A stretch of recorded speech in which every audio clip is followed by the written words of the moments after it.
What is up guys, welcome back once again. So दोस्तों, आज की कहानी जो एक्सप्लेन करने जा रहे हैं उसका नाम है द टावर।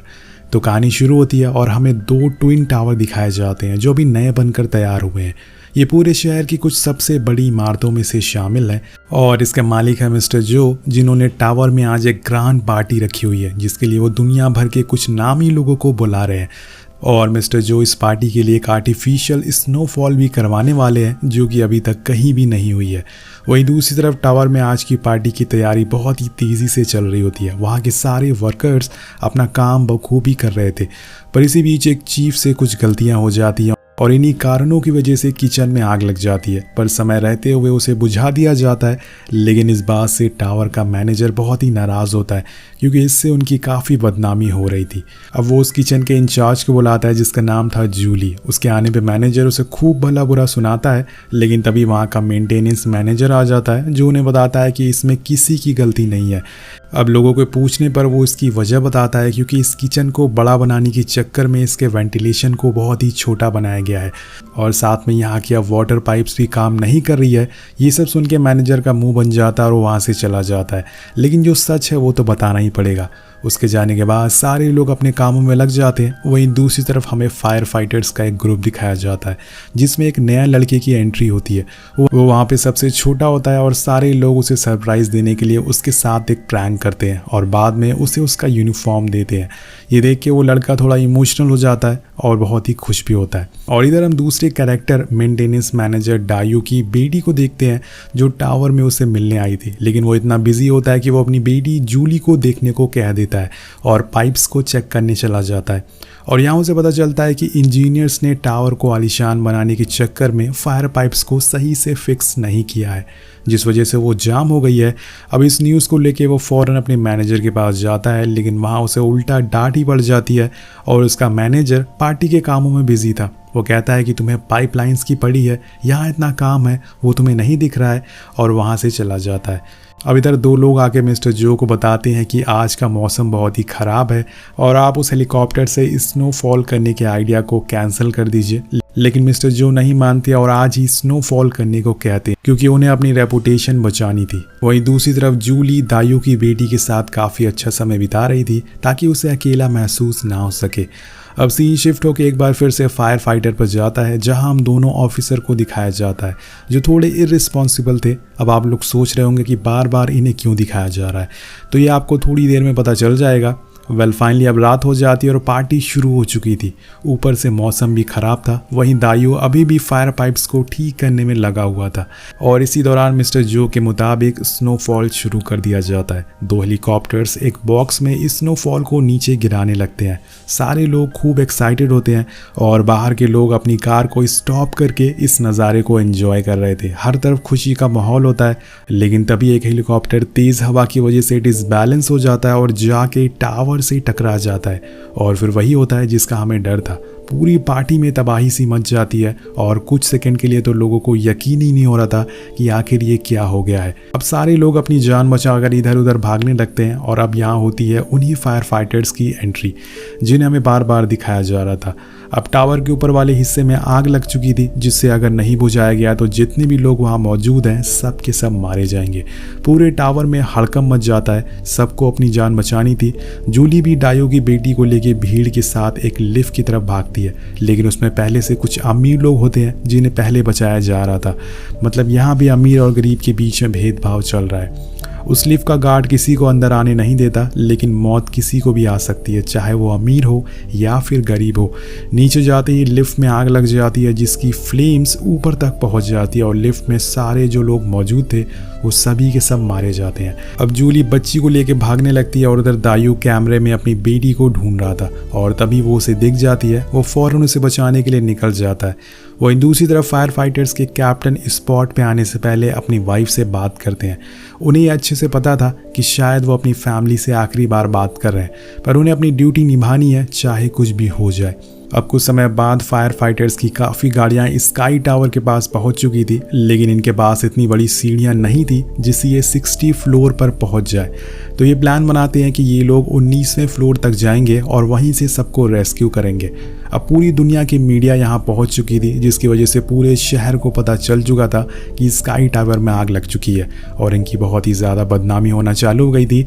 और इधर शहर का कमिश्नर फायर फाइटर्स को ऑर्डर देता है कि बिल्डिंग में कुछ एलीट लोग फंसे हुए हैं, पहले उन्हें बचाओ। और एक बार फिर से पैसों के दम पर अमीर लोगों को बचाया जाता है, जबकि उसी फ्लोर के नीचे मिडिल क्लास लोग चिल्ला रहे थे, लेकिन उनकी सुनने वाला कोई नहीं था। तो कहानी आगे बढ़ती है और फायर फाइटर को आग का ओरिजिन ढूंढना था, जिसे वो उसे बुझाकर तबाही को रोक सके। वो लोग अब स्टेयर से ऊपर जाने लगते हैं, पर बीच रास्ते में इन्हें पता चलता है कि आग अब नीचे तक पहुंच चुकी है। तभी बीच रास्ते में कैप्टन की टक्कर दायू से हो जाती है और वो उसे ऊपर जाने से रोकते हैं, पर दायू कहता है कि मेरी बेटी वहाँ फंसी हुई है, मुझे उसे कैसी भी करके बचाना है। कैप्टन बिना कुछ सोचे समझे अपनी टीम के साथ आगे बढ़ने लगते हैं, लेकिन हम देखते हैं कि कुछ दूरी पर फ्लोर्स टूट चुके थे। तब दायू उन्हें बताता है कि मैं इस टावर का मेंटेनेंस मैनेजर हूँ, मुझे पता है कि आग कहाँ से लगना शुरू हुई है, मैं आपको वहाँ ले जा सकता हूँ।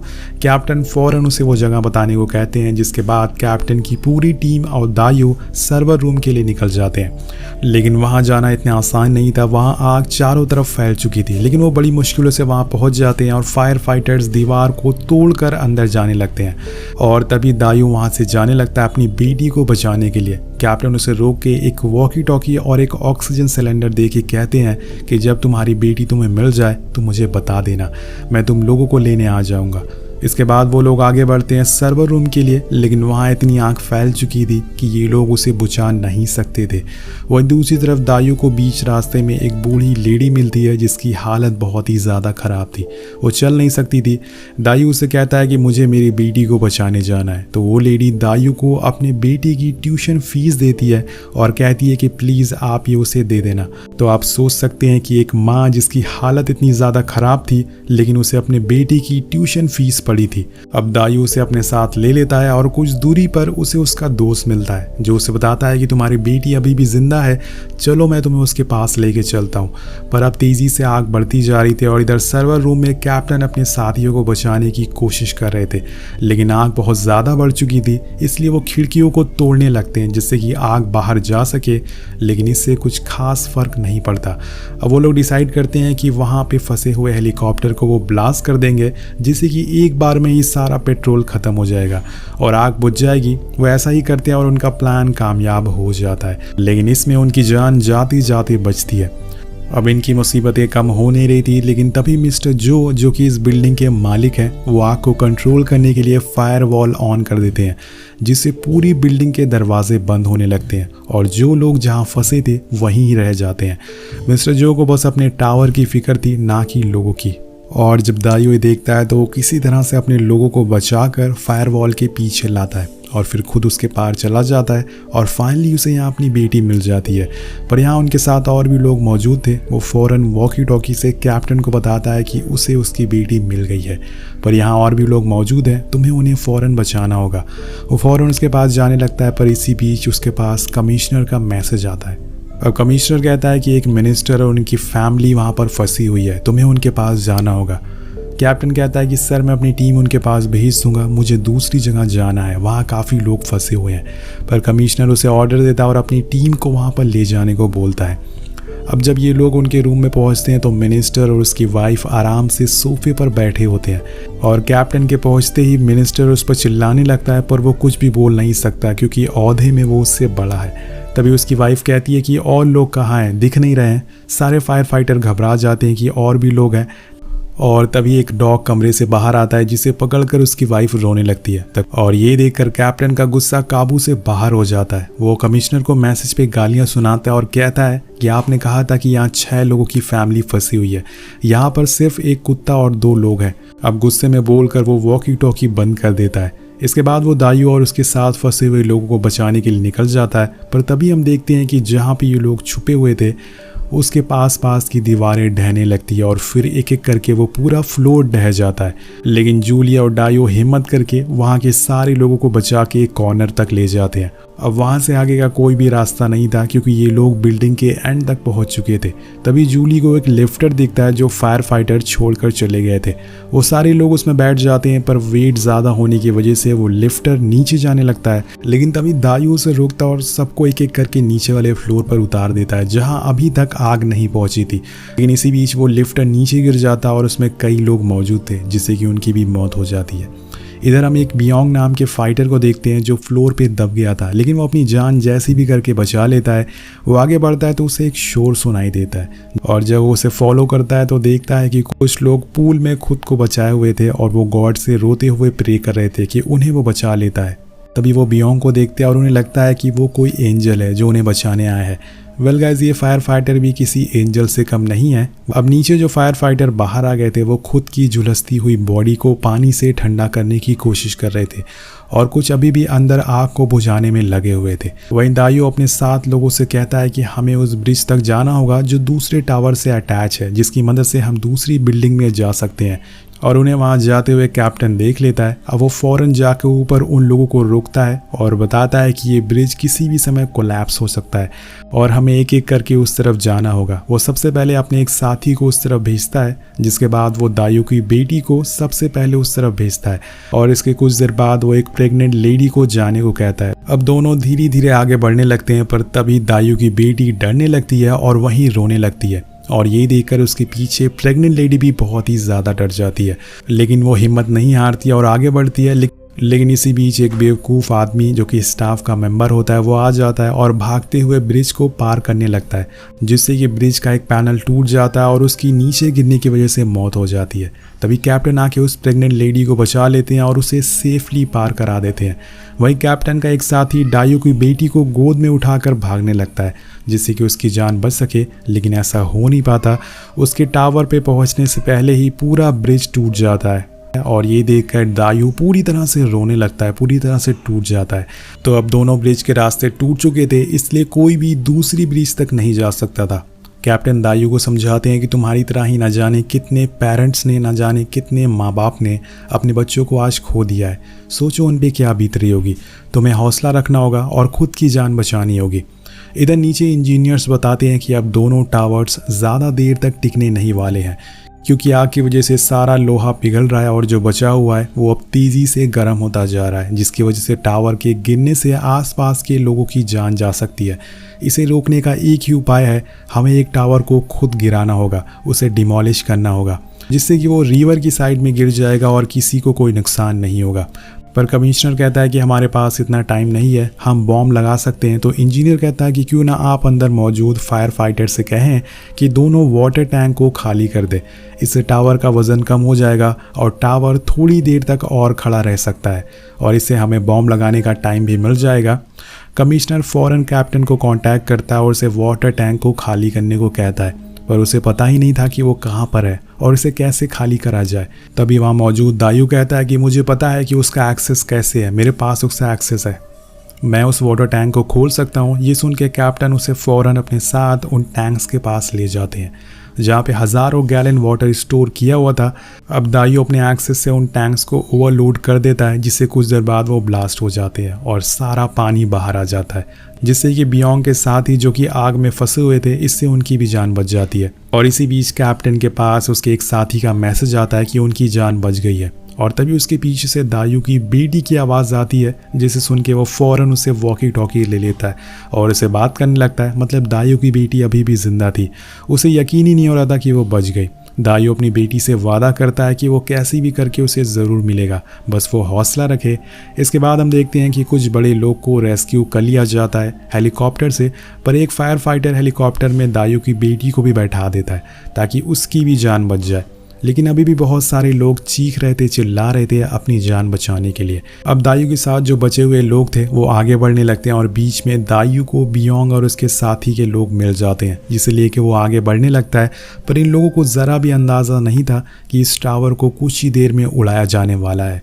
और इसी बीच बियोंग के पास चीफ का मैसेज आता है, जिसमें उन्हें बताया जाता है कि अगर तुम कुछ देर बाहर नहीं आए तो हम इस टावर को ब्लास्ट कर देंगे। यानी कि नीचे बैठे लोगों को अंदर फंसे लोगों की ज़रा भी फिक्र नहीं थी। लेकिन अब इससे कोई भी फर्क नहीं पड़ता, इन लोगों को कुछ करना होगा। तभी दायू कहता है कि टावर में एक कार्गो लिफ्ट है, अगर हम लोग उसकी वायर कट कर दें तो वो सीधा नीचे ग्राउंड फ्लोर पर जाकर रुकेगी और बीच रास्ते में लिफ्ट आग वाले फ्लोर को होकर भी गुजरेगी। अगर लिफ्ट उन आग वाले फ्लोर पर रुक गई तो हम सभी लोग मारे जाएंगे, लेकिन अगर वो नीचे जाकर रुकी तो हम सभी बच जाएंगे। मतलब इन्हें 10 से 20 फ्लोर के बीच में रुकना है, तभी ये लोग बच पाएंगे। अब कोई चारा ना होने की वजह से सारे लोग राज़ी हो जाते हैं, जिसके बाद वायर पे डायनामाइट लगा दिया जाता है। अब थोड़ी देर बाद वहाँ ब्लास्ट होता है, जिससे कि लिफ्ट सीधा नीचे जाने लगती है और उनके प्लान के मुताबिक सारी चीज़ें हो रही थी। लेकिन तभी हम देखते हैं कि लिफ्ट उसी आग वाले फ्लोर पर रुक जाती है, लेकिन वो लोग लिफ्ट पे जंप करने लगते हैं और वो जैसे तैसे करके नीचे गिरा देते हैं। कुछ समय बाद लिफ्ट 5वें फ्लोर पर जाकर रुकती है और सभी लोग वहाँ से बाहर आने लगते हैं। लेकिन जब जूली की बारी आती है तो लिफ्ट फिर से नीचे गिरने लगती है और सभी उसे बचाने की कोशिश करते हैं, लेकिन वो नाकाम रहते हैं। दायू और जूली का साथ यहीं तक था। वो लिफ्ट धीरे धीरे नीचे जाने लगती है और तेज़ी से नीचे ग्राउंड फ्लोर से टकराती है और कुछ देर बाद दायू टावर से बाहर आ जाता है और सबसे पहले अपनी बेटी से मिलता है। इसके बाद वो कैप्टन के पास जाके उसे अंदर फंसे लोगों को बचाने को कहता है। कैप्टन कहते हैं कि हम ऐसा नहीं कर सकते, क्योंकि जब तक हम उन्हें बचाएंगे तब तक टावर एक्सप्लोड हो चुका होगा। लेकिन दायू कहता है कि मेरे पास एक आइडिया है। टावर के साइड में रिवर बहती है, वहाँ पे रेन वाटर को स्टोर करने के लिए कुछ टैंकर्स लगाए गए हैं, जिसका पानी रिवर में जाकर मिल जाता है। अगर हम लोग उस टैंकर को एक्सप्लोड कर दें तो सारे लोग उस पानी में बैठे हुए नदी में आ जाएंगे। अब ये सुनकर कैप्टन राज़ी हो जाता है और इस बारी उसके साथ दायू भी अंदर जाता है, फायर फाइटर का सूट पहनकर। अब अंदर पहुंचने पे दायू और उसकी टीम दीवार को तोड़कर बड़ी मुश्किल से जूली को बचा लेती है, जिनके साथ और भी लोग थे जो कि अभी भी जिंदा नीचे बचे हुए थे। लेकिन इसी बीच कैप्टन से एक बहुत ही बड़ी गलती हो जाती है। उनसे वो डायनेमाइट का रिमोट नीचे गिर जाता है और उसे पाना बहुत ही ज़्यादा मुश्किल था। इधर दायू जूली और बचे हुए लोगों को नाले के रास्ते आगे ले जाने लगता है। वहीं कैप्टन अपने साथ 2 फायर फाइटर को लेके उन टैंकर्स के पास पहुंच जाते हैं जहां उन्हें बॉम्ब लगाना था और कुछ समय के बाद डायनामाइट फिक्स करके वो लोग जाने लगते हैं। पर कैप्टन वहीं पर रुक जाते हैं और अपने साथियों को जाने को कहते हैं, क्योंकि अगर वो यहाँ नहीं रुके तो ब्लास्ट नहीं हो पाएगा। ये सुनकर उनका एक साथी कहता है कि कैप्टन आप जाइए, मैं यहाँ पर रुकता हूँ। लेकिन कैप्टन गेट नहीं खोलते और उसे जाने को कहते हैं और ये एक बहुत ही इमोशनल सीन होता है। कैप्टन उन्हें छोड़कर अंदर चले जाते हैं और उसे पता था कि अगर वो रिमोट उनके पास होता तो वो बच जाते और उनसे एक गलती हो गई थी जो कि उन्हें अब सुधारनी थी। वो एक फायर फाइटर हैं और उन्हें लोगों की जान किसी भी कीमत पर बचानी है। अब इसी के साथ उनके साथी वहाँ से चले जाते हैं और कैप्टन आकर उसी जगह पर बैठ जाते हैं और अपनी वाइफ को कॉल लगाते हैं और उसे एक आखिरी बार बात करते हैं और वो उन्हें ये नहीं बताती कि आज उसकी वाइफ उनकी आवाज़ आखिरी बार सुन रही है। कैप्टन उसे थैंक यू बोलते हैं और कहते हैं कि मैं तुमसे बहुत ही प्यार करता हूँ। ये बोलते ही वो रोने लगते हैं और फ़ोन काट देते हैं। इसके बाद वो दायू को फ़ोन करके एक आखिरी अलविदा कहते हैं और उन लोगों की जिम्मेदारी उसके ऊपर सौंप देते हैं। और इसके बाद उस टैंक पे एक ब्लास्ट होता है और साथ ही साथ वो खुद भी शहीद हो जाते हैं। और वहीं दूसरी तरफ दायू और बचे हुए लोग नाले से बहते हुए सीधा नदी में गिर जाते हैं, जहाँ उन्हें रेस्क्यू कर लिया जाता है। अब कैप्टन का एक साथी उन्हें सल्यूट करता है कि उनकी जान बचाने के लिए वो कुर्बान हो गए। इसके कुछ देर बाद पूरा टावर भी एक्सप्लोड कर दिया जाता है और सभी कुछ तबाह हो जाता है। कहानी के आखिर में हमें एक केक दिखाया जाता है जो कैप्टन ने अपनी वाइफ के बर्थडे के लिए बुक किया था, लेकिन उन्हें ये नहीं पता था कि आज इस दुनिया में उनका आखिरी दिन है। अब आखिर में सबको अपने लोग मिल जाते हैं, किसी की माँ मिल जाती है तो किसी की खोई हुई बेटी मिल जाती है। लेकिन इन्हीं खुशियों के बीच किसी के अपने उनसे बिछड़ गए थे। कैप्टन की वाइफ को जब उसकी मौत की खबर सुनाई जाती है तो उसे तो यकीन ही नहीं होता, वो पूरी तरह से टूट जाती है और रोने लगती है। इसी के साथ ये कहानी यहीं ख़त्म हो जाती है। तो ये पूरी कहानी उन फायर फाइटर्स को डेडिकेटेड है जो अपनी परवाह किए बिना जलती हुई आग में कूद जाते हैं दूसरों की जान बचाने के लिए। ये कहानी उनकी हिम्मत, उनके जज्बे को सलाम करती है। तो आपको ये कहानी कैसी लगी नीचे कमेंट करके ज़रूर बताएगा। मिलते हैं आपसे अगली वीडियो में। Thank you so much watching. Peace out.